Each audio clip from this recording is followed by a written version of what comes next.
स्वागत है दोस्तों आपका हमारे इस YouTube चैनल पे। दोस्तों इस वीडियो में आज हम 66वीं बीपीएससी का जो दृष्टि पब्लिकेशन का है उसका आज टेस्ट नंबर 4 लेकर आए हैं। आप लोगों का बहुत डिमांड हो रहा था कि सर नेक्स्ट करवाइए, सर नेक्स्ट वीडियो लाइए दृष्टि का, और तो इस वजह से मुझे ये लाना पड़ा।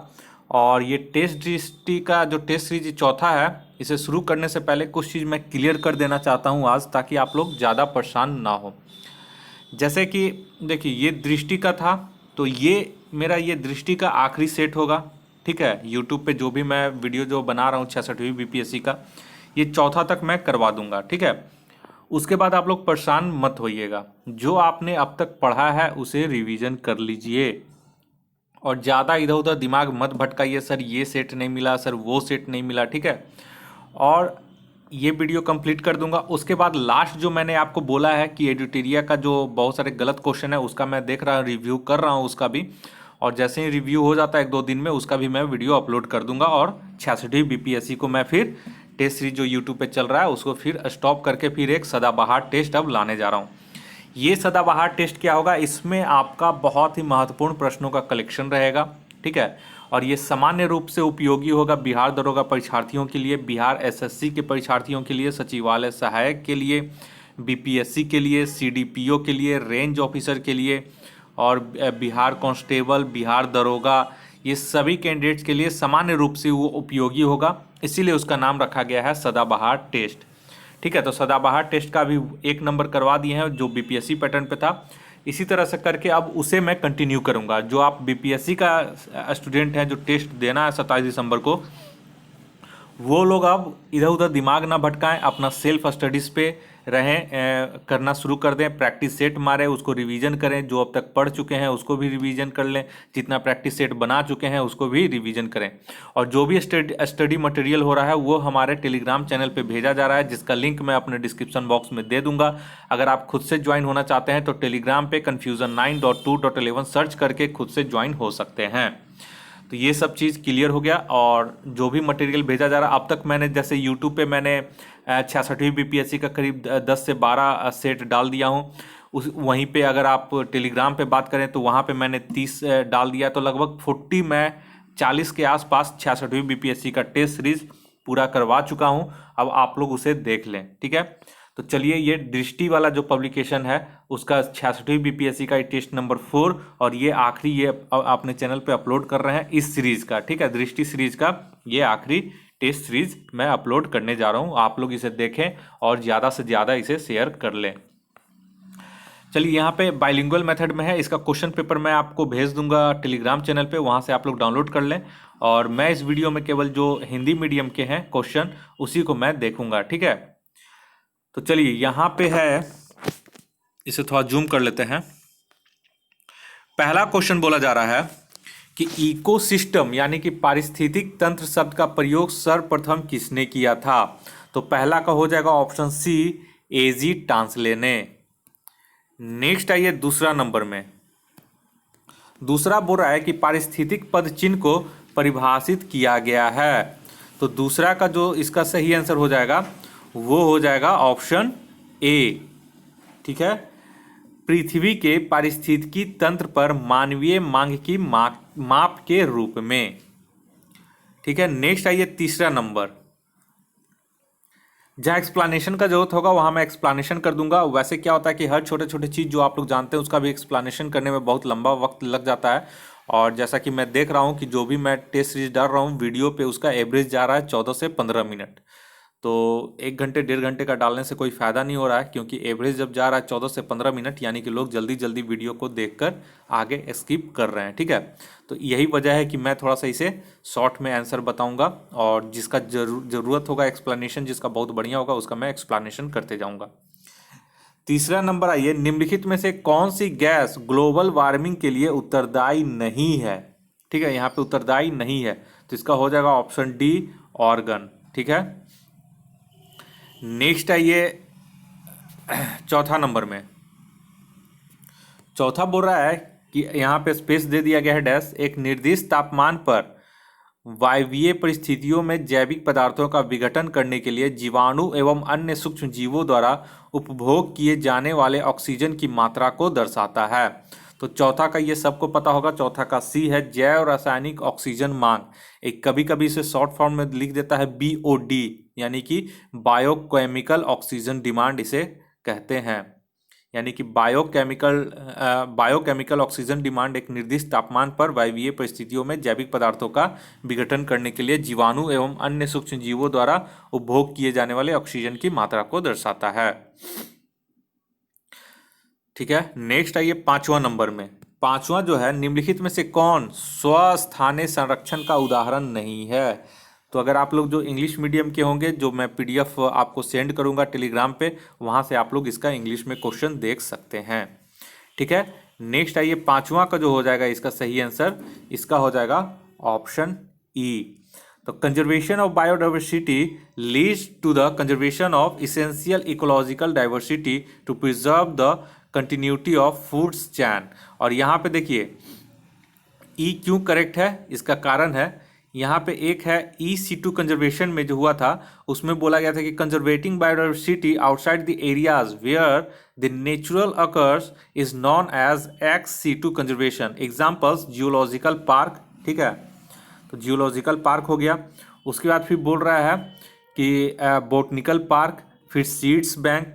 ठीक है, उसके बाद बोल रहा था कि मतलब इसमें से एक से अधिक मिल गया, तो इसमें से उपरोक्त में से बोल रहा है कि उदाहरण है। ठीक है, तो 2 को तो इसका उदाहरण आपका है, बाकी 2 को नहीं है। ठीक है, तो जब 2 को नहीं है तो उपरोक्त में से एक से अधिक इसका आंसर हो जाता। नेक्स्ट आइए 6ठा नंबर में। 6ठा बोल रहा बिहार में कुल कितने राष्ट्रीय उद्यान हैं? ठीक है, तो 6ठा का इसका सही आंसर हो जाएगा option E। There are only one national park in Bihar, which is Valmiki National Park. It was established in the year 1990, मतलब 1990 में।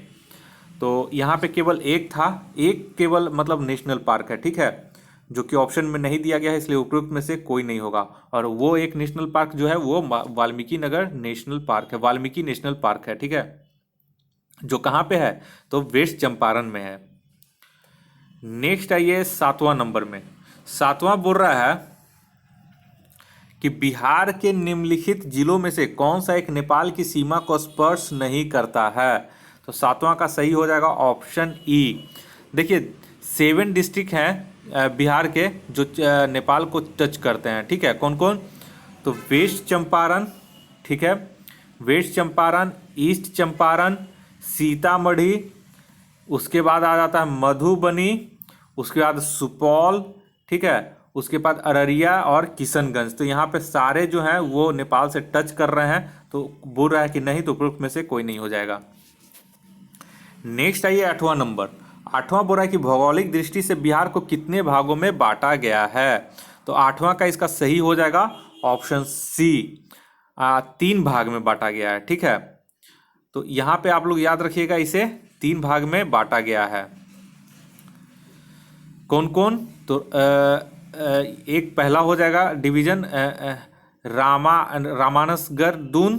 ठीक है, दूसरा हो जाएगा सोमेश्वर रेंज, तीसरा होगा हारहा वैली। ठीक है, और एक आता है आपका एक शिवालिक रेंज में आ जाएगा, एक बिहार प्लेन में आ जाएगा, और तीसरा जो आ जाएगा वो साउथर्न रीजन में आ जाएगा। ठीक है, तो ये आप लोग याद रखिएगा। 9 नंबर आइए। 9 बोल रहा है कि बरौनी रिफाइनरी बिहार के निम्नलिखित में से किस जिले में स्थित है? तो 9 का हो जाएगा ऑप्शन B, बेगूसराय में। बेगूसराय में बरौनी ऑयल रिफाइनरी स्थित है। नेक्स्ट आइए 10 नंबर। निम्नलिखित में से कौन सा देश इथोपिया के साथ सीमा साझा नहीं करता है? तो 10वां का सही आंसर हो जाएगा ऑप्शन A, युगांडा। और Ethiopia is a land locked country है। ठीक है, स्थल रुद्ध कंट्री है, और ये हॉर्न ऑफ अफ्रीका में स्थित है। और ये किसके किसके साथ बॉर्डर शेयर करता है? तो ये इरिट्रिया टू नॉर्थ, और Djibouti to north east, and Somalia to the east, और केन्या टू द साउथ। ठीक है, नेक्स्ट है ये 11 नंबर में। 11 बोल रहा है कि निम्नलिखित देशों में से कौन विश्व में स्वर्ण का सबसे बड़ा उत्पादक है। तो इसका हो जाएगा, उत्पादक पूछ रहा है, ठीक है। तो 11 का हो जाएगा ऑप्शन बी, चाइना। और ये 2019 के हिसाब से ये दिया गया, और यहाँ पे 11% ऑफ टोटल गोल्ड प्रोडक्शन होता है, ठीक है। टोटल ग्लोबल गोल्ड प्रोडक्शन का ये 11% टोटल ये प्रोडक्शन इसका करता है। और अगर टॉप 5 गोल्ड प्रोड्यूसर बोले 2019 के अनुसार, तो ये चाइना हो जाएगा, उसके बाद रूसिया, उसके बाद ऑस्ट्रेलिया, उसके बाद the United State and then Canada हो जाएगा। नेक्स्ट आइए 12 नंबर बोल रहा है कि निम्नलिखित में से कौन सा वह कारक नहीं है जो किसी क्षेत्र की जलवायु को नियंत्रित करता है। तो इसका सही हो जाएगा ऑप्शन सी, औसत वर्षा। तो climate is the average weather in a given area over a longer period of time. तो क्लाइमेट का इसका मतलब डिफिनेशन होता है, ठीक है। नेक्स्ट आइए 13 नंबर। 13 बोल रहा है कि लावा के जमने के परिणाम स्वरूप पृथ्वी के अंदर बनने वाले सेल प्रकार को कहा जाता है। तो 13 का इसका सही आंसर हो जाएगा ऑप्शन डी, ठीक है, पातालिक या प्लूटोनिक सेल। नेक्स्ट आइए 14 नंबर। 14 बोल रहा है निम्नलिखित में से कौन सा एक विश्व का सबसे बड़ा मरुस्थल है। तो यहाँ पे देखिए, इसका आंसर हो जाएगा आपका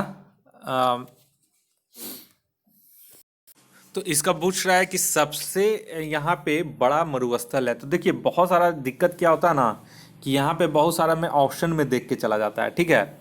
लेकिन यहाँ पे जो ई ऑप्शन देता है, यहीं पे सबसे बड़ा खेल होता है दोस्तों। अब यहाँ पे अगर कोई सोचे कि ये दिए गए ऑप्शन के हिसाब से कौन सा सबसे बड़ा होगा, तो वो अगर आप लोग मार दीजिएगा तो उस हिसाब से वो गलत भी हो सकता है, सही भी हो सकता है, ये बीपीएससी पे डिपेंड करता है। लेकिन जो इसके आंसर के एक्सप्लेनेशन में दृष्टि के द्वारा दिया गया है, उसमें कहा गया है कि पहला सबसे जो बड़ा होता है डिजर्ट यानी कि मरुस्थल, वो है आपका हमारा अंटार्कटिक पोलर डिजर्ट, ठीक है। और दूसरा जो विश्व का लार्जेस्ट है वो है आर्कटिक पोलर डिजर्ट। तो इस हिसाब से यहाँ पे कोई ऑप्शन नहीं दिया है, इसलिए इसका ऑप्शन ई हो जाएगा। नेक्स्ट आइए 15 नंबर में। 15 बोल रहा है कि मिट्टी या समुच्चय माध्यम के बिना वायु या धुंध वातावरण में पौधों को उगाने की प्रक्रिया को कहा जाता है। तो इसका हो जाएगा ऑप्शन बी, एरोपोनिक्स। ये इंपॉर्टेंट क्वेश्चन, इसे याद रखिएगा। नेक्स्ट आइए 16 नंबर में। 16 बुरा, भारत में निम्नलिखित में से किस स्थान पर उष्ण कटिबंधीय सदाबहार वन और अर्ध सदाबहार वन पाए जाते हैं। तो 16 का इसका सही आंसर हो जाएगा ऑप्शन ई। यहाँ पे आप लोग देखिएगा, वेस्टर्न स्लोप यहाँ पश्चिमी घाट में हो जाएगा, वेस्टर्न घाट में और नॉर्थन ईस्ट रीजन में हो जाएगा, ठीक है। तो इनमें से एक से इसमें अधिक हो जाता, इसलिए ऑप्शन ई इसका सही होगा। 17 नंबर आइए। 17 वाला, निम्नलिखित में से कौन अंडमान और निकोबार द्वीप समूह का उच्चतम बिंदु है। तो 17 का हो जाएगा इसका ऑप्शन ए, सैडल पीक, ठीक है। और इसका हाइट कितना है, तो 732.12 मीटर इसका हाइट है, ठीक है। नेक्स्ट आइए 18 नंबर में। 18 बोल रहा है कि भारत के पश्चिमी तटों का दक्षिण से उत्तर की ओर सही क्रम है। तो 18 का इसका सही आंसर हो जाएगा ऑप्शन डी, मालाबार तट, उसके बाद केनरा तट, उसके बाद कोंकण तट। और कोंकण तट में क्या क्या आ जाता है, तो देखिए, the northern part of the coast is called the Konkan coast, या फिर मुंबई से गोवा के बीच में ये है, ठीक है। और the southern stretch is referred as the Malabar coast and the central stretch is called the Canara of the Karavali, ठीक है। नेक्स्ट आइए 19 नंबर में। 19 बोरा के निम्नलिखित में से कौन भारत में वाणिज्यिक खेतों के लिए अनुमोदित एकमात्र अनुवांशिक रूप से संशोधित फसल है। तो 19 का हो जाएगा ऑप्शन ए, कपास, ठीक है। और इसको बीटी कॉटन बोलते हैं। BT cotton is the only GM यानी कि genetically modified crop approved in 2002 by the genetic engineering appraisal committee of the Ministry of Environment, Forest and Climate Change for commercial cultivation. All other approved GM crops are banned in India. Hence, A is the right answer. Next आइए 20 number में। 20 number बोल रहा है कि भारत में निम्नलिखित में से कौन सा राज्य टीन का सबसे बड़ा उत्पादक है। ठीक है, तो 20 का सही आंसर हो जाएगा option C, Chhattisgarh. Chhattisgarh is the only tin producing state in India. ठीक है, नेक्स्ट आइए 21 नंबर में।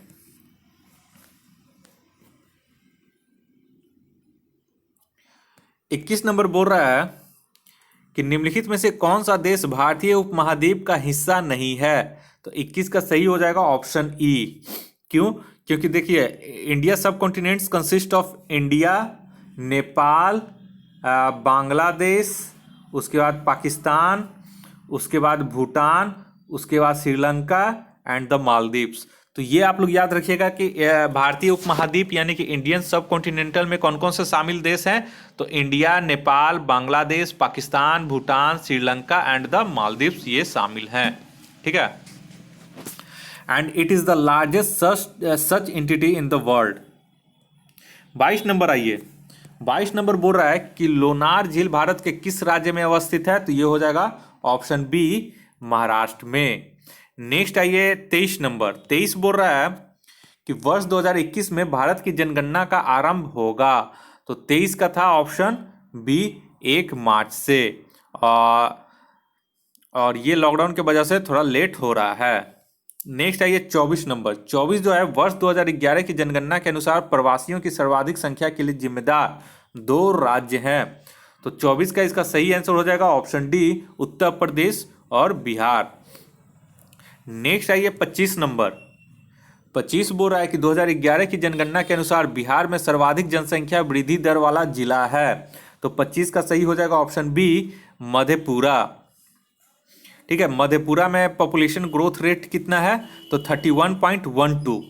और किशनगंज में कितना है, दूसरे नंबर पे किशनगंज आता है। तो किशनगंज में पॉपुलेशन ग्रोथ रेट है 30.40 और अररिया में है 30.25%। और अगर total population growth rate of Bihar का बात करें सेंसस 2011 के अनुसार, तो total population growth rate of Bihar है 25.42%। नेक्स्ट आइए 26 नंबर। 26 बोल रहा है कि जनगणना 2011 के अनुसार बिहार की साक्षरता दर कितनी है। तो 26 का सही आंसर हो जाएगा ऑप्शन बी, 61.80%। नेक्स्ट आइए 27 नंबर में। 27 बोल रहा है कि जनगणना 2011 के आंकड़ों के अनुसार बिहार का क्षेत्रफल कितना है। तो इसका हो जाएगा ऑप्शन ए, 94,163 वर्ग किलोमीटर। नेक्स्ट आइए 28 नंबर में। 28 बोल रहा है कि निम्नलिखित में से किसकी माप आवेग के समान ही होती है। तो देखिए, आवेग को इंग्लिश में बोलते हैं हम लोग क्या, इम्पल्स। और इम्पल्स इक्वल टू होता है F इंटू डेल्टा टी। ठीक है, तो इसका 28 का सही आंसर हो जाएगा ऑप्शन, यहाँ पे देखिए ए है, बी है, सी है। तो यहाँ पे ऑप्शन थोड़ा सा यहाँ पे गड़बड़ कर दिया है। ठीक है, तो देखिए मोमेंटम का क्या होता है, P इक्वल टू एम भी। ठीक है, तो एम भी हो गया और यहाँ पे फोर्स इंटू टी। ठीक है, एम ए इंटू टी। तो यहाँ पे देखिएगा F equal to M A कर दीजिएगा और जब आप काटिएगा तो यहाँ पे देखिएगा कि जो मोमेंटम का है वही आपका इम्पल्स का भी है। तो यहाँ पे ए हो जाएगा संवेग, मतलब बी हो जाएगा, यहाँ पे ए बी है संवेग यानी कि मोमेंटम से। नेक्स्ट आइए 29 नंबर। 29 बोल रहा है कि तापमान में वृद्धि के परिणाम स्वरूप एक ऑर्गन पाइप से निकलने वाली ध्वनि की आवृत्ति में। तो 29 का इसका सही आंसर हो जाएगा ऑप्शन बी, वृद्धि होता है। तो देखिए, velocity is directly proportional to root under temperature and frequency is directly proportional to velocity. तो इसलिए 10 frequency is directly proportional to root under temperature हो जाएगा। ठीक है, नेक्स्ट आइए 30 नंबर में। 30 नंबर जो बोल रहा है कि निम्नलिखित में से किन स्थितियों में मिश्रित आवृत्तियां उत्पन्न होती हैं। तो इसका 30 का सही हो जाएगा ऑप्शन सी, जब एक ही समय में लगभग समान आवृत्तियों की 2 ध्वनि तरंगों को सुना जाता है। नेक्स्ट आइए 31 नंबर। 31 बोल रहा है कि यदि 2 वस्तुओं के बीच की दूरी को दुगुना बढ़ा दिया जाए तो उनके बीच गुरुत्वाकर्षण बल। 31 का हो जाएगा सही आंसर ऑप्शन डी, 4 गुना कम हो जाएगा। तो F equal to capital G into M M1 into M2 by R square होता है, where capital G is the gravitational constant and R is the distance between the object यहाँ पे होता है। तो इस हिसाब से आप लोग इसे निकाल सकते हैं।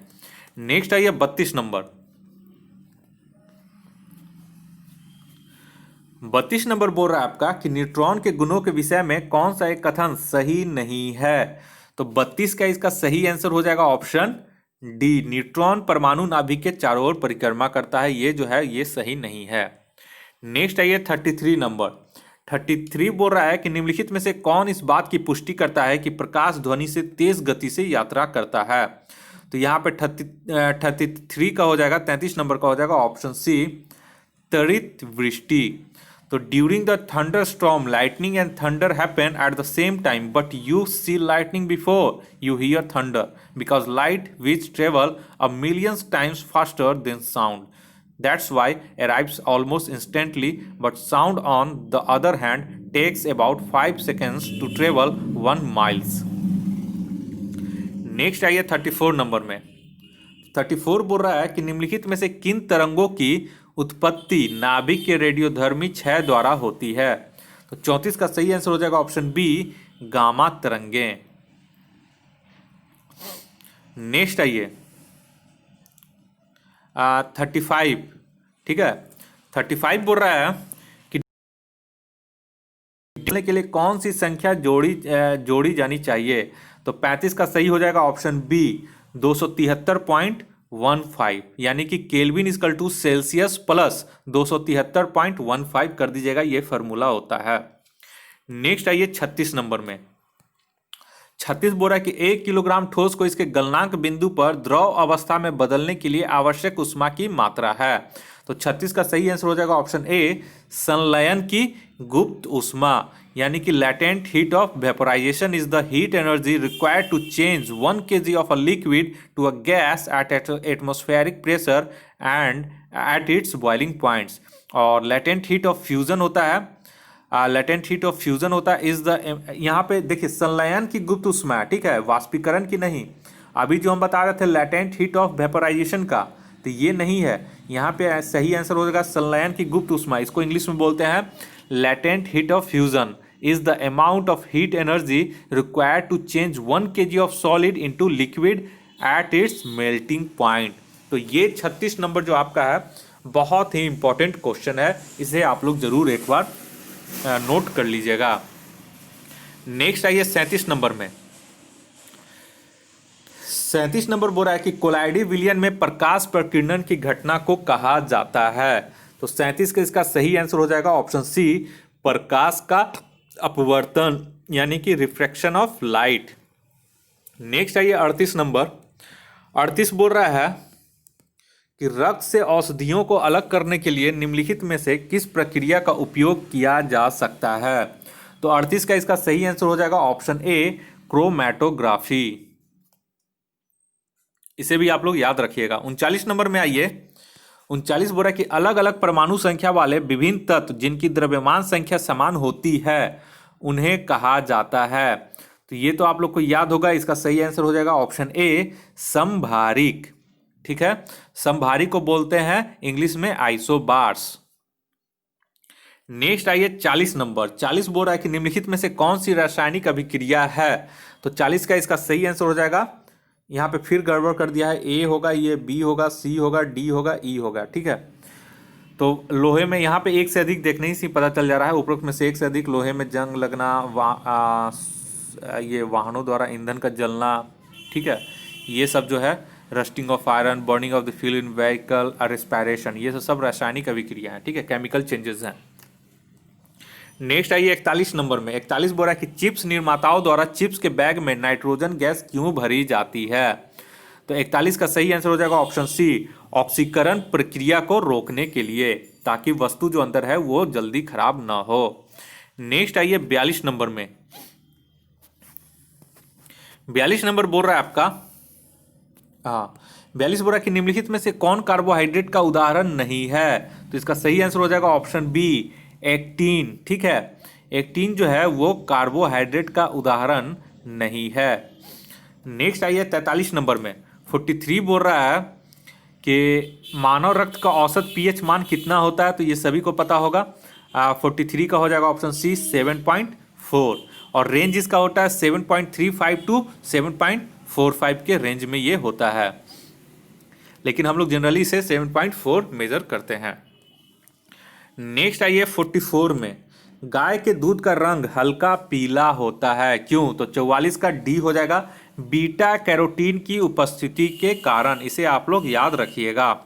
नेक्स्ट आइए 45 नंबर में।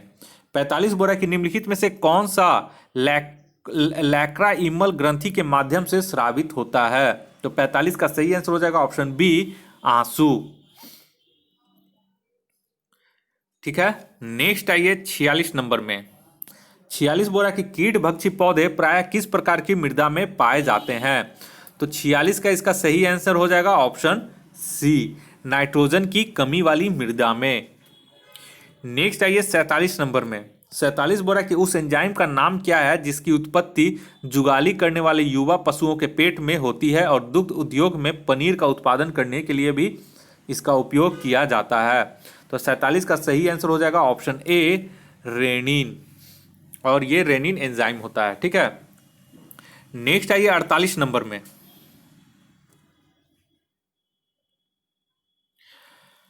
48 नंबर बोल रहा है कि किस संवैधानिक संशोधन द्वारा मूल कर्तव्यों को भारतीय संविधान में शामिल किया गया?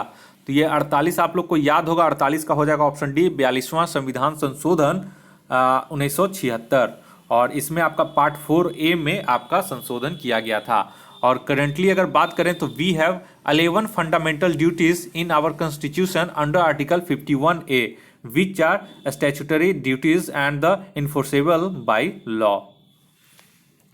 नेक्स्ट आइए 49 नंबर में। 49 बोला कि प्रधानमंत्री सहित केंद्रीय मंत्रियों की कुल संख्या नहीं होगी। तो यहाँ पे 49 का हो जाएगा ऑप्शन बी, लोकसभा की कुल सदस्य संख्या के 15% से अधिक। 50 नंबर में आइए। 50 बोला कि राज्यपाल को पद की शपथ कौन दिलाता है? तो 50 नंबर का सही आंसर हो जाएगा ऑप्शन बी, संबंधित राज्य के उच्च न्यायालय का मुख्य न्यायाधीश। नेक्स्ट आइए 51 नंबर में। 51 बोल रहा है कि किस समिति ने दल विघटन के मामले में अयोग्यता से छूट देने से संबंधित 10वीं अनुसूची के प्रावधान को निरस्त करने की सिफारिश की थी? तो 51 का सही हो जाएगा ऑप्शन डी, दिनेश गोस्वामी समिति, और ये इन इट्स रिपोर्ट 1990 में इन्होंने सिफारिश की थी। नेक्स्ट आइए 52 नंबर। 52 बोला कि किस मामले में सर्वोच्च न्यायालय ने यह निर्णय दिया कि अनुच्छेद 368 के तहत संसद को प्रदत्त संशोधनकारी शक्ति उसे संविधान की मूल संरचना में परिवर्तन करने की शक्ति नहीं देती है? तो 52 का सही हो जाएगा ऑप्शन ए, केशवानंद भारती वाद 1973। और नेक्स्ट आइए 53 का हो जाएगा 53 का प्रत्येक वित्तीय वर्ष के संबंध में भारत सरकार का वार्षिक वित्तीय विवरण सदन में उस दिन प्रस्तुत किया जाएगा जो, तो इसका 53 का सही हो जाएगा बी, भारत का राष्ट्रपति निर्देशित करे। नेक्स्ट आइए 54 नंबर में। 54 बोल रहा है कि भारत के निम्नलिखित प्रधानमंत्रियों में से कौन अविश्वास मत में पराजित हुआ था? तो 54 का इसका सही आंसर हो जाएगा, इसमें ऑप्शन जो दिया गया उसमें आपका ई हो जाएगा। क्यों? क्योंकि 54 में बोल रहा है, तो यहाँ पे देख लेते हैं कि बीपीसी हो जाएगा 1990, तो बीपीसी नहीं है, और एचडी देवगौड़ा है, ये था आपका 1997 में, एंड अटल बिहारी वाजपेयी ये थे 1999 में, where the prime minister of India defeated by a vote of no confident motion. तो यहाँ पे एक से अधिक हो जाएगा। ठीक है। नेक्स्ट आइए 55 नंबर में। 55 बोल रहा है कि भारतीय संविधान में कौन सा अनुच्छेद अनुसूची स्वायत्त जिला परिषदों से संबंधित है? तो 55 का सही आंसर हो जाएगा ऑप्शन सी, 6ठी अनुसूची, जो कि आपका ईएसआई में पूछा हुआ था। नेक्स्ट आइए 56 नंबर। 56 बोल रहा है कि भारत के संविधान में शिक्षा के अधिकार को किस संविधान संशोधन के माध्यम से मूल अधिकारों में जोड़ा गया?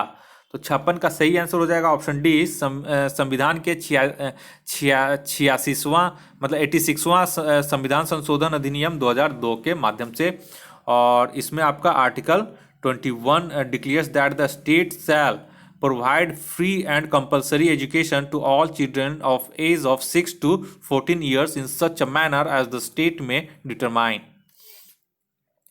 नेक्स्ट आइए 57 नंबर में। 57 बोल रहा है भारत निर्वाचन आयोग के अनुसार राष्ट्रीय दल के रूप में मान्यता प्राप्त करने हेतु किसी राजनीतिक दल को कितने राज्यों में राज्य स्तरीय दल के रूप में मान्यता प्राप्त होनी चाहिए। तो 57 का सही हो जाएगा ऑप्शन सी, कम से कम 4 राज्य। नेक्स्ट आइए 58, निम्नलिखित में से किस राज्य की विधानसभा में सीटों की संख्या सर्वाधिक है। तो 58 का सही आंसर हो जाएगा option A, Paschim Bengal. West Bengal में 294 सीट है, बिहार में 243 है, मध्य प्रदेश में 230 है और आंध्र प्रदेश में 175 है। नेक्स्ट आइए 59 में। 59 बोला कि केंद्रीय सूचना आयोग CIC अपनी वार्षिक रिपोर्ट किसे प्रस्तुत करता है। तो इसका सही हो जाएगा ऑप्शन सी, कार्मिक मंत्रालय। ठीक है, the central information commission submits an annual report to the central government ministry of personnel. ठीक है, नेक्स्ट आइए 60 नंबर में। 60 बोरा के संविधान के निम्नलिखित में से किस अनुच्छेद के तहत किसी राज्य में मंत्री परिषद का गठन किया जाता है। तो 60 का इसका सही आंसर हो जाएगा ऑप्शन बी, अनुच्छेद 163।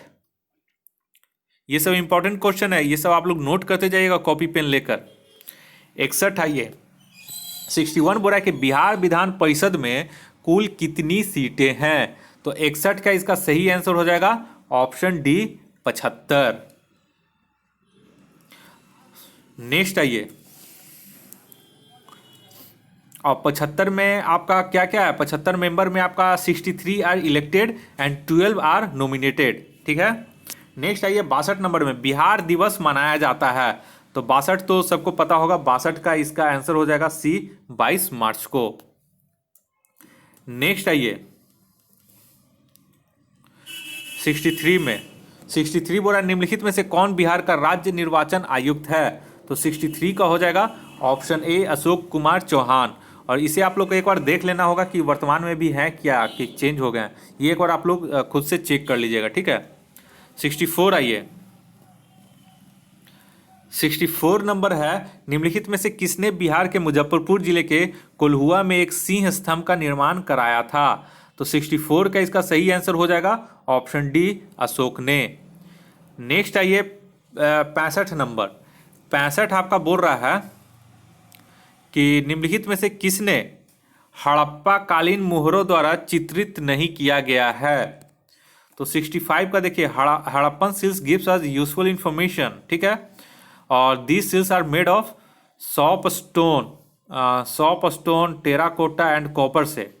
और सम सील्स हैव ह्यूमन और एनिमल्स फिगर उसमें मिला गया है। ठीक है, और इसका एक चीज़ और है, यहाँ पे आप लोग को देखना होगा ड्रेस। ठीक है, hair style of people, the seal shows the culture and civilization of the Indus valley people in particular. They includes, क्या क्या उसमें इंक्लूड्स था। तो ड्रेसेस थे, ठीक है, ऑर्नामेंट्स थे, हेयर स्टाइल थे ऑफ पीपुल। तो यहाँ पे ए तो है, शामिल था। उसके बाद स्किल्स ऑफ आर्टिस्ट एंड स्कल्पट्रॉस। ठीक है, स्कल्पटॉर्स। तो स्कल्पटॉर्स में यहाँ पे हो जाएगा, यहाँ सी भी शामिल था। और उसके बाद रिलीजियस डिफिसिट, धार्मिक विश्वास भी शामिल था। और स्क्रिप्ट भी शामिल था, लिपि भी शामिल था। यानी कि यहाँ नहीं बोल रहा, तो उपरोक्त में से कोई नहीं हो जाएगा, ऑप्शन ई इसका सही हो जाएगा। नेक्स्ट आइए 66 नंबर में। 66 बोल रहा है कि गौतम बुद्ध की मृत्यु के बाद किसने बौद्ध संघ के मार्गदर्शक के रूप में उनका स्थान लिया। तो 66 का हो जाएगा ऑप्शन ई। क्यों? क्योंकि देखिए, no one was appointed as a successor of Buddha, rather he asked his followers to work towards their liberation, hence option E is our right answer. क्योंकि कोई भी वैसा है ना अपॉइंट नहीं किया गया था। ठीक है, तो इनमें से कोई नहीं होता, तो उपरोक्त में से कोई नहीं हो जाएगा। नेक्स्ट आइए 67 में। 67 बोला चोल प्रशासनिक प्रणाली की सबसे अद्वितीय विशेषता थी। तो 67 का आपका हो जाएगा ऑप्शन डी, ग्रामीण स्वायत्तता। ये बहुत बार पूछा हुआ भी है। नेक्स्ट आइए 68 नंबर। 68 बोल रहा है कि मौर्य काल में सीता शब्द का क्या अर्थ है, क्वेश्चन में पूछा हुआ है। 68 का सही हो जाएगा ऑप्शन सी, राजकीय भूमि से राजस्व प्राप्त करना। 69 आइए। 69 बोल रहा है कि निम्नलिखित में से किसने राजतरंगिणी नामक पुस्तक की रचना की है, तो इसका ऑप्शन हो जाएगा बी, कल्हण ने। नेक्स्ट आइए 70 नंबर। 70 बोल रहा है कि निम्नलिखित में से किसने महरौली लौह स्तंभ की स्थापना की, तो 70 का इसका सही आंसर हो जाएगा ऑप्शन ए, चंद्रगुप्त द्वितीय ने। नेक्स्ट आइए 71 नंबर। 71 बोल रहा है प्राचीन प्रसिद्ध व्यक्ति जीवक थे, तो 71 का सही आंसर हो जाएगा ऑप्शन सी, एक चिकित्सक। नेक्स्ट आइए 72 नंबर में। 72 बोल रहा है निम्नलिखित में से कौन सी घटना बुद्ध के जीवन से संबंधित स्थलों के साथ सही सुमिलित नहीं है, तो 72 का हो जाएगा ऑप्शन ई। तो यहां पे देखिए लुम्बिनी, देखिए लुम्बिनी जो है ये आपका हो जाएगा वेयर ही वॉज बॉर्न, तो ये भी सुमिलित नहीं है, यहाँ पे ये हो जाता जन्म से, ठीक है। उसके बाद नेक्स्ट आइए बोध गया, ठीक है। बोध गया आपका हो जाएगा वेयर ही अचीव्ड इनलाइटमेंट, यानी कि ज्ञानोदय, तो यहाँ पे आपका ये जो है ये सही सुमिलित है, ठीक है। उसके बाद नेक्स्ट आइए आपका लुम्बिनी हो गया। मृत्यु आपका देखिए, ठीक है, कुशीनगर, तो मृत्यु कुशीनगर है, ये आपका ये नहीं है, तो कौन सा सही सुमिलित नहीं है, तो यहाँ पे आपका एक से अधिक, यहाँ पे ये प्रथम उपदेश सारनाथ ये भी सुमिलित है, तो ए और डी सुमिलित नहीं है, तो एक से अधिक यहाँ पे आंसर हो जाएगा। नेक्स्ट आइए 73 में। 73 बोला कि किस मुगल बादशाह ने अपने पौत्र को बिहार सूबेदार बनाया, तो 73 का हो जाएगा ऑप्शन डी, सॉरी 73 का यहाँ पे ऑप्शन डी हो जाएगा, औरंगजेब ने। और किसको बनाया था, तो प्रिंस अजीम को बनाया था, और उसको बोलते थे अजीमुआ शान, ठीक है, तो वो सूबेदार बनाया गया था 1702 एडी में। 74 नंबर आइए। 74 बोला निम्नलिखित में से किसने गुलाम वंश की स्थापना की, तो 74 का सही आंसर हो जाएगा, ये आप लोग को सबको पता होगा, 74 का ऑप्शन डी हो जाएगा, कुतुबुद्दीन ऐबक, इसको ममलूक वंश भी बोला जाता है। नेक्स्ट आइए 75 नंबर में। ये भी बहुत बार पूछा हुआ है, अब तो याद हो गया होगा आप लोग को। 75 बोल रहा है अमुक्तमाल्याद नामक महाकाव्य की रचना किसने की थी, तो इसका सही आंसर हो जाएगा 75 का ऑप्शन बी, कृष्णदेव राय ने, ठीक है। नेक्स्ट आइए 75 हो गया। नेक्स्ट आइए 76 नंबर में। 76 बोल रहा है कि निम्नलिखित में से किस सिख गुरु ने आदि ग्रंथ का संकलन किया, तो 76 एक इंपॉर्टेंट क्वेश्चन है, आप लोग इसे याद कर लीजिएगा। गुरु ऑप्शन ए हो जाएगा, गुरु अर्जुन देव ने। नेक्स्ट आइए 77 नंबर। 77 बोल रहा है निम्नलिखित में से किसके शासनकाल के दौरान उपनिषदों का फारसी भाषा में अनुवाद किया गया, तो 77 का आपका सही आंसर हो जाएगा ऑप्शन डी, शाहजहां के शासनकाल में। और कौन किया गया था ट्रांसलेट, तो ये उसका Shahjahan, during the reign of Shahjahan the Upanishad were translated into the Persian language by his son Dara Shikoh as Sir-e-Akbar. In this book he translated 52 Upanishad, hence option D is the our right answer, ठीक है। और दारा सिको को किस नाम से और जाना जाता है, उनको लिटिल अकबर यानी कि छोटा अकबर भी के नाम से भी जाना जाता है, ठीक है। और Shahjahan gave him the title of Shah Buland Iqbal, Shahjahan के द्वारा उनका टाइटल दिया गया था शाह बुलंद इकबाल, ठीक है। नेक्स्ट आइए 78 में। 78 सामूगढ़ का युद्ध लड़ा गया था, तो इसका सही हो जाएगा ऑप्शन सी, दारा सिको और औरंगजेब के बीच। अगर आप लोग को लगता है कि कोई क्वेश्चन इसमें गलत है तो कृपया करके हमें जरूर बताएं कमेंट करके कि कौन सा क्वेश्चन गलत है, और आप लोग गलत कमेंट करने से पहले एक बार खुद भी जांच पड़ताल कर लीजिएगा। नेक्स्ट आइए 79 नंबर में। 79 बोला कि होयसल राजवंश की राजधानी कहाँ थी, तो 79 का इसका सही आंसर हो जाएगा ऑप्शन बी, द्वार समुद्र में। नेक्स्ट आइए 80 नंबर। नीतीश कुमार ने बिहार के मुख्यमंत्री के रूप में शपथ ली, तो 80 का यहां पे सही आंसर हो जाएगा ऑप्शन बी, 7वीं बार। नेक्स्ट आइए 81 नंबर में। 81 बोल रहा है कि जलवायु परिवर्तन और सामाजिक कुरीतियों पर जनता के बीच जागरूकता पैदा करने के लिए निम्नलिखित में से किस राज्य केंद्र शासित प्रदेश सरकार द्वारा 18,000 किलोमीटर से अधिक लंबी मानव श्रृंखला बनाई गई थी? तो 81 का सबको पता होगा, ऑप्शन डी बिहार। और अंडर द जल जीवन हरियाली कैंपेन के तहत ये बनाया गया था। ठीक है, नेक्स्ट आइए 82 नंबर में। 82 बोल रहा है, हाल 82 में है, हाल ही में एक ऐसे गणितज्ञ का निधन हो गया जिसे भारत के आइंस्टीन के रूप में जाना जाता था। उनका क्या नाम था? तो ये वशिष्ठ नारायण सिंह थे, बिहार से संबंधित थे। ठीक है, नेक्स्ट आइए 83 नंबर में। 83 बोल रहा है आपका, बिहार में निम्नलिखित में से किस स्थान पर केंद्र सरकार ने एक नए अखिल भारतीय आयुर्विज्ञान संस्थान खोले जाने की प्रस्ताव को मंजूरी दी है? तो 83 का सही आंसर हो जाएगा ऑप्शन सी, दरभंगा। नेक्स्ट आइए 84।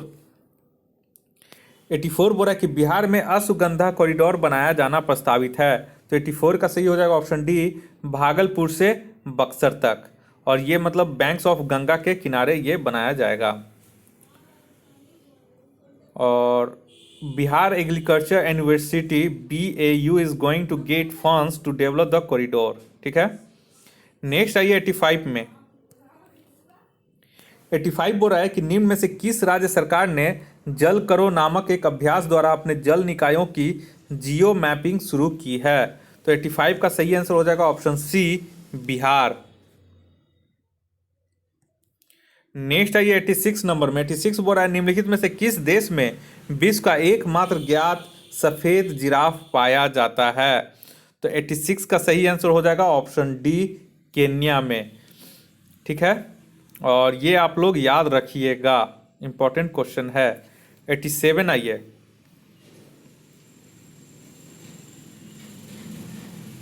87 बोल रहा है, वन्य जीवों की प्रवासी प्रजातियों के संरक्षण पर अभिसमय के पक्षकारों के 13वें सम्मेलन का आयोजन किस देश में किया गया था? तो 87 का हो जाएगा ऑप्शन ए, भारत। नेक्स्ट आइए, और ये कब किया गया था? होस्टेड बाय इंडिया फ्रॉम 15 से 22 फरवरी 2020 में एट गांधीनगर इन गुजरात में किया गया था। नेक्स्ट आइए 88 नंबर में। 88 बोल रहा है कि निम्नलिखित में से कौन विश्व स्वास्थ्य संगठन WHO का वर्तमान महानिदेशक है? तो 88 का सही हो जाएगा option C, doctor Tedros Adhanom Ghebreyesus.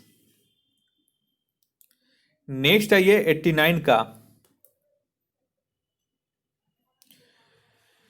89 बोल रहा है कि उच्च शिक्षा संस्थानों के लिए भारत रैंकिंग 2020 के अनुसार किस संस्थान विश्वविद्यालय ने समग्र रैंकिंग में पहला स्थान बरकरार रखा है?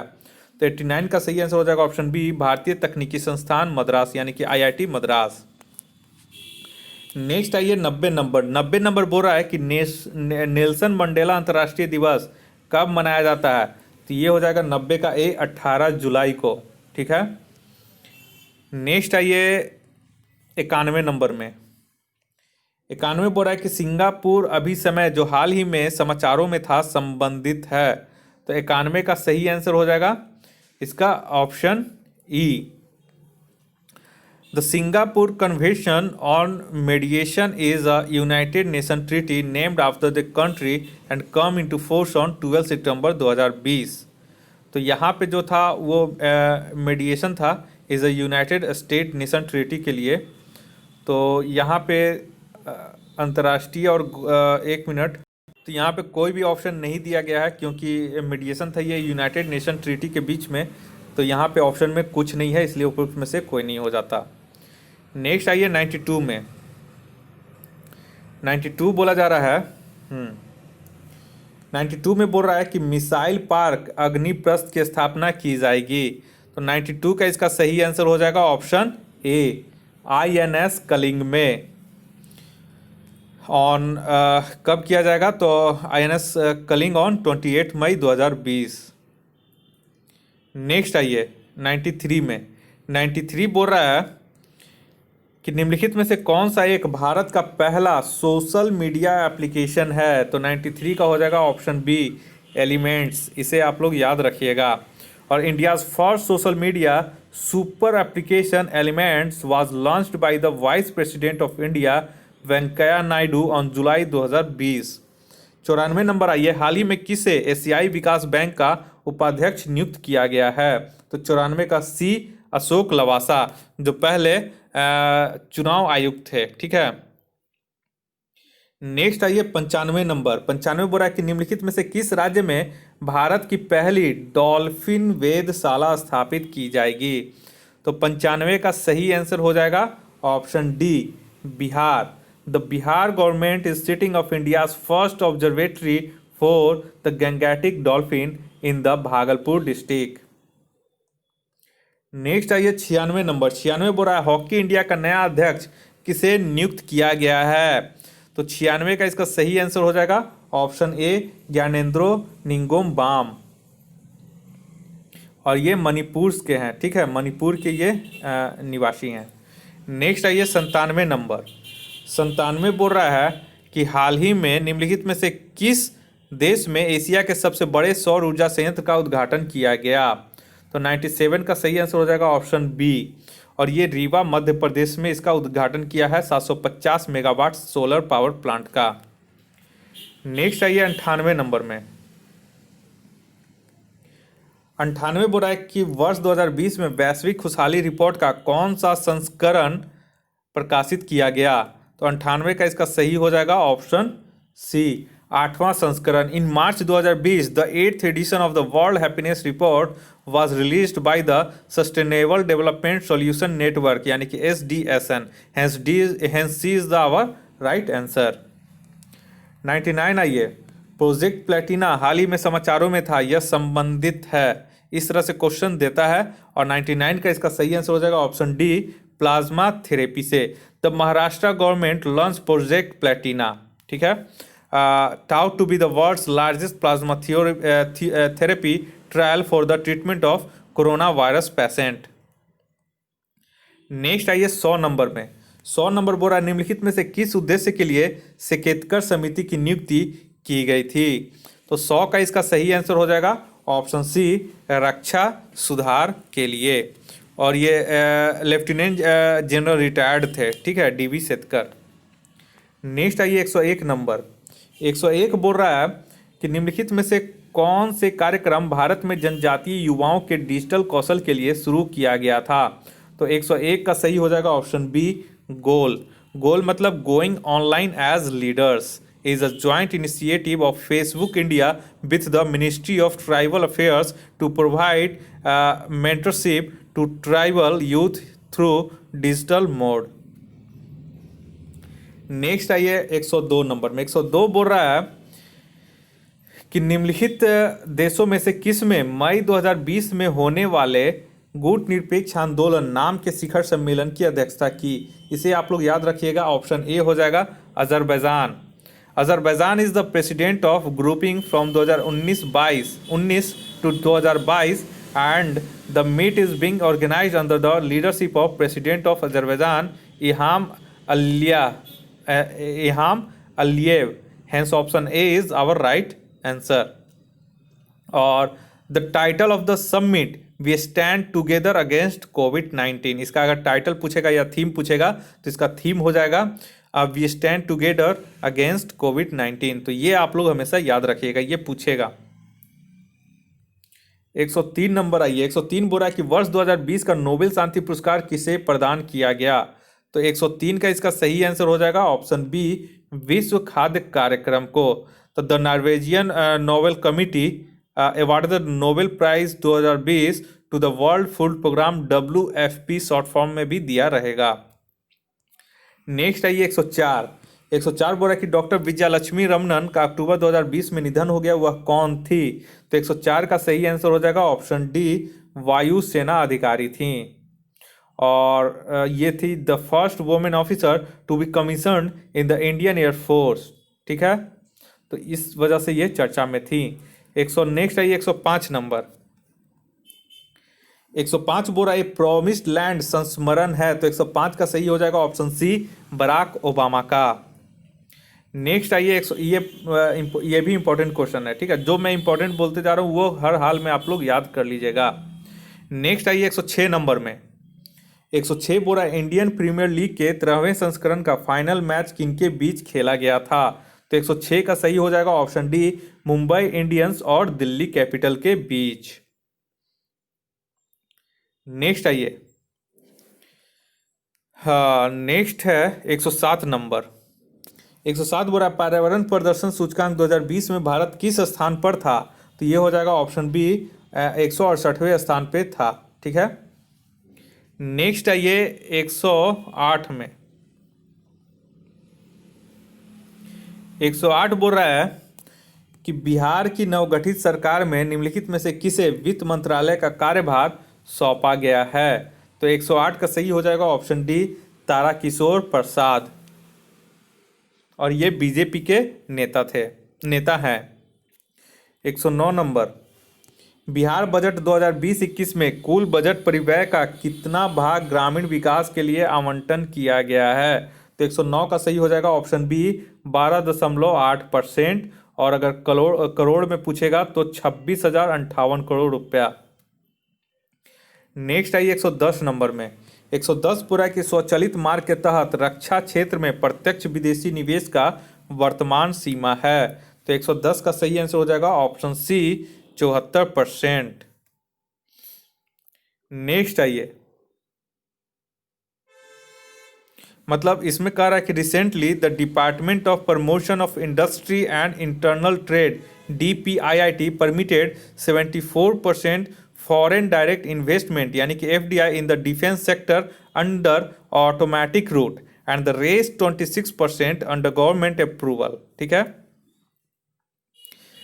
नेक्स्ट आइए 111 नंबर में। 111 बोला एक उद्यम का सार्वजनिक या निजी क्षेत्र में वर्गीकरण आधारित होता है। तो 111 का सही आंसर हो जाएगा ऑप्शन डी, उद्यम की परिसंपत्तियों के स्वामित्व पर। नेक्स्ट आइए 112 नंबर। 112 बोल रहा है कि सभी आगतों में परिवर्तन के फलस्वरूप समग्र निर्गत में भी उसी अनुपात में होने वाले परिवर्तन को जाना जाता है। तो 112 का सही आंसर हो जाएगा ऑप्शन बी, पैमाने का प्रतिफल नियम के रूप में। नेक्स्ट आइए 113 नंबर। 113 बोल रहा है एक निर्धारित वर्ष में किसी देश के निवासियों एवं उनकी संपत्ति द्वारा उत्पादित अंतिम वस्तुएं एवं सेवाओं का मूल्य, चाहे वह देश के घरेलू क्षेत्र के भीतर अथवा बाहर परिचालन में हो, को कहा जाता है। तो ये कंसेप्चुअल है। 113 का होगा ऑप्शन ए, सकल राष्ट्रीय आय, इसको इंग्लिश में बोलते हैं GNI यानी कि ग्रॉस नेशनल इनकम, और एक होता है ग्रॉस डोमेस्टिक प्रोडक्ट, ठीक है। तो वो भी आप लोग एक बार चेक कीजिएगा।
तो यहाँ पे आप लोग देख सकते हैं 117 का जो है, यहाँ पे बोला जा रहा है कि there is no specific definition of essential commodities in the essential commodities act 1955 section 2A of the act states that an essential commodity means a commodity specified in the schedule of this act.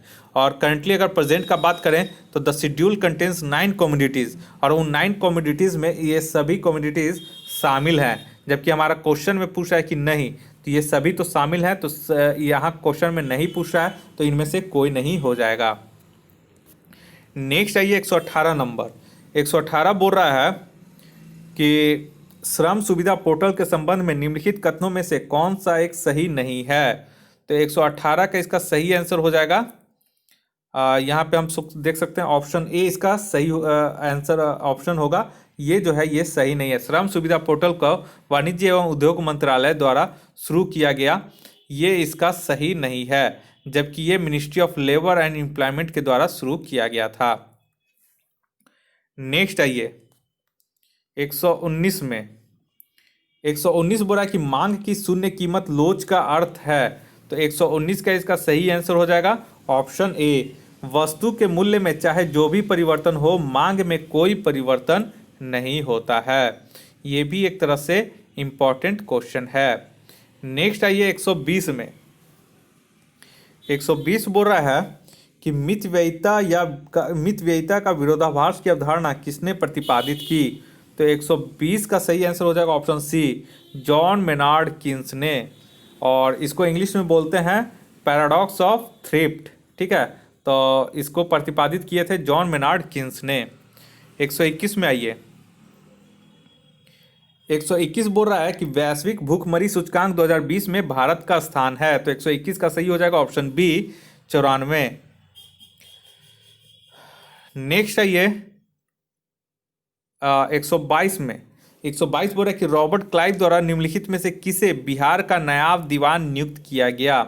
तो 122 का सही answer हो जाएगा option B, Sitab राय को। Next आइए 123 number में 123 बोल रहा है कि वर्ष 1832-33 के भूमिज विद्रोह का नेतृत्व किसने किया था? तो 123 का सही हो जाएगा ऑप्शन ए, गंगा नारायण सिंह। नेक्स्ट आइए, और ये झारखंड तरफ का क्षेत्र है, सिंहभूम और कुछ बंगाल का क्षेत्र है, सिंहभूम और बीरभूम के तरफ इसका ज़्यादा इम्पैक्ट पड़ा था। और ये शुरू हो गया था आपका 26 April 1832 when Diwan of Birbhum was murdered. वहाँ दीवान का जो दीवान थे बीरभूम के, उसको उनका मर्डर कर दिया गया था, वहीं से ये विद्रोह फैल गया था। ठीक है, नेक्स्ट आइए 124 में 124 हो रहा, बिहार की निम्नलिखित महिला स्वतंत्रता सेनानियों में से किसने भगत सिंह को दिए गए मृत्युदंड के विरुद्ध आवाज उठाने के लिए लोगों को संगठित किया था? तो 124 का सही होगा ऑप्शन सी, कुसुम कुमारी देवी। और ये बिहार से थी। ठीक है, और बिहार में, और ये ऑर्गेनाइज कहाँ किए, संगठित कहाँ, आरा क्षेत्र में ये संगठित किए थे। और भगत सिंह को 23 मार्च 1931 को फांसी दे दिया गया था। नेक्स्ट आइए 125 में 125 बोल रहा है कि राधा स्वामी मत का संस्थापक कौन था? तो 125 का सही आंसर हो जाएगा ऑप्शन सी, तुलसी राम। और 1861 में इसकी स्थापना की थी। ठीक है, नेक्स्ट आइए 126 बोल रहा है कि भारत के निम्नलिखित में से किस वायसराय के कार्यकाल के दौरान भारत की राजधानी कलकत्ता से दिल्ली स्थानांतरित की गई थी? इसका हो जाएगा ऑप्शन बी, लॉर्ड हार्डिंग। ठीक है, और until 1911 Calcutta was the capital of British India, और King George V who visited India to attend the Delhi Durbar in 1911 announces the transfer of capital to Delhi on 12 December 1911। As a result, the capital of India was shifted from Calcutta to Delhi during the tenure of Lord Hardinge on 1 अप्रैल 1912 यानी 1912। Next आइए 127 में 127 बोल रहा है कि the first newspaper published in India was, तो ये हो जाएगा सॉरी हिंदी में आना है, तो 127 में आइए 127 में बोल रहा है कि भारत में प्रकाशित होने वाला पहला समाचार पत्र था। तो इसका सही आंसर हो जाएगा ऑप्शन ए, बंगाल गजट। और इसका प्रकाशन हुआ था आपका, it was an English newspaper publish from Kolkata and ये पब्लिश हुआ था 1780 के दौरान। ठीक है, नेक्स्ट आइए 128 नंबर में 128 बोल रहा है कि निम्नलिखित में से किस वर्ष गांधी इरविन समझौते पर हस्ताक्षरित किए गए? तो इसका हो जाएगा ऑप्शन बी, 1931 में, यानी कि 5 मार्च 1931 को। नेक्स्ट आइए 129, रानी विक्टोरिया द्वारा कैसर ए हिंद की उपाधि ग्रहण करने के समय वायसराय कौन था? तो 129 का सही हो जाएगा ऑप्शन ए, लॉर्ड लिटन। और कैसर ए हिंद और queen impress of India under the royal titles act 1876 के तहत ये उपाधि धारण किए थे। उस समय लॉर्ड लिटन का कार्यकाल था 1876 से 1880 के मध्य। और vernacular press act 1878, arms act 1878, सब इन्हीं के कार्यकाल में ये सब हुआ था। नेक्स्ट आइए 130 बोल रहे निम्नलिखित में से किसने डिस्कवरी ऑफ इंडिया नामक पुस्तक लिखी थी? तो 130 का आप लोग सभी जानते होंगे, option D Jawaharlal Nehru.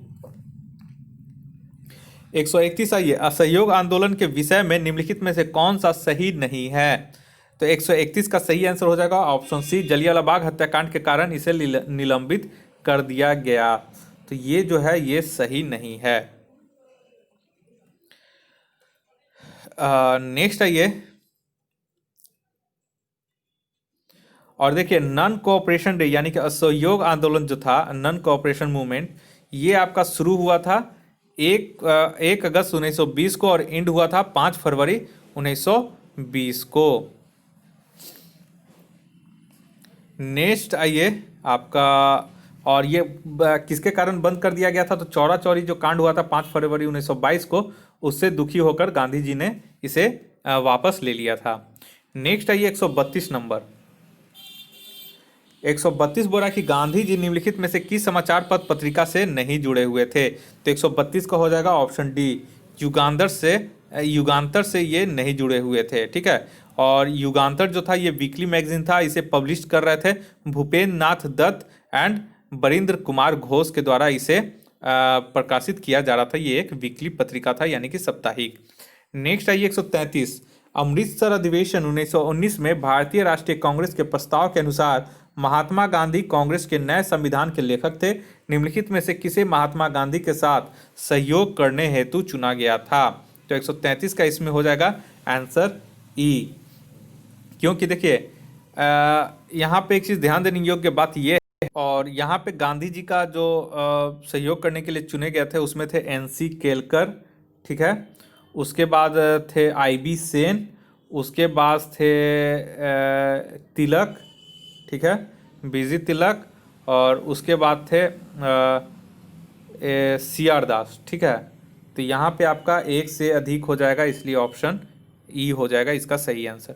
Next आइए 134 बोला निम्नलिखित में से कौन सा अधिनियम अपने पारित होने के वर्ष के साथ ही सही सुमेलित नहीं है?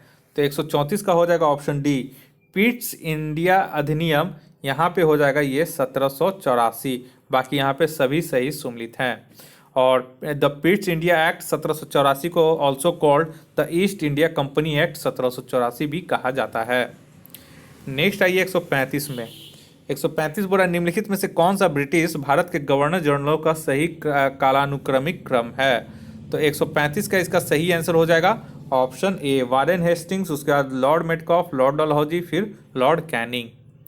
136 आइए, सैडलर आयोग का गठन कब किया गया था? तो 136 का सही आंसर हो जाएगा ऑप्शन सी, 1917 में। तो the Sadler commission was form in 1917 and sir Michael Sadler was the chairman of this commission. It also includes 2 Indian members, namely Sir Ashutosh Mukherjee and Ziauddin Ahmed. Hence option C is the our right answer.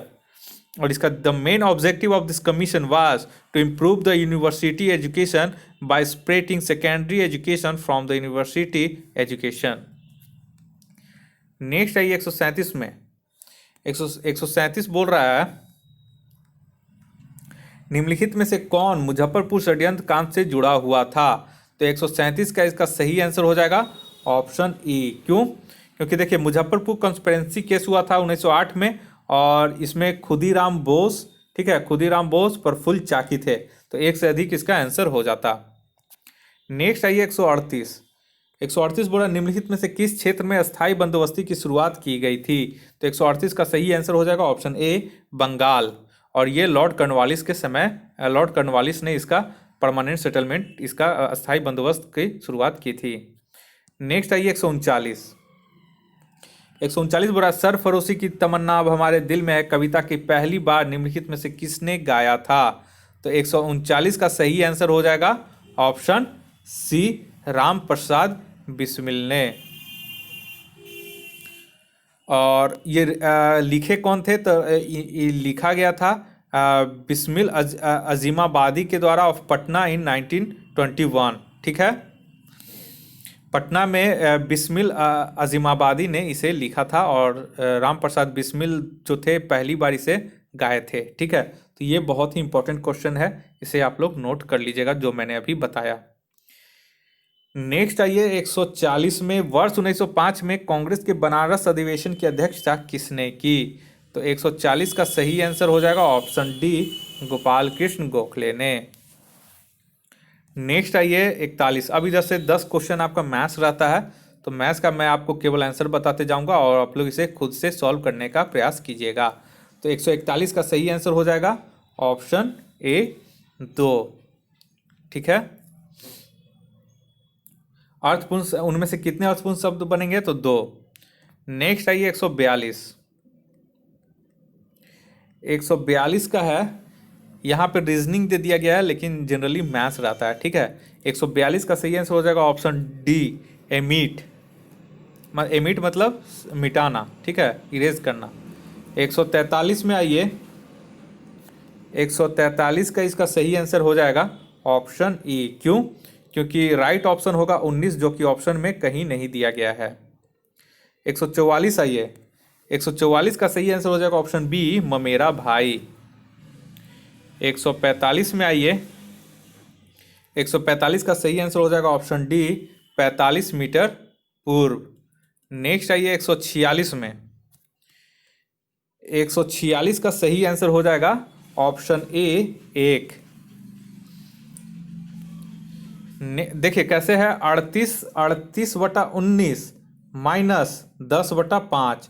उसी तरह आइए इसमें second वाला में 42, sorry यहाँ 42 होगा। ठीक है, तो आप लोग नहीं एक बार चेक कर लीजिए। हाँ, ये इसमें आइए, ये तो मुझे फाइंड करना है। ये आइए देखिए 42, इसमें आइए 42/6 माइनस 15/3। उसी तरह 45/9 माइनस 12/3 हो जाएगा, तो इसका एक आंसर आएगा। ठीक है, नेक्स्ट आइए 47 नंबर में।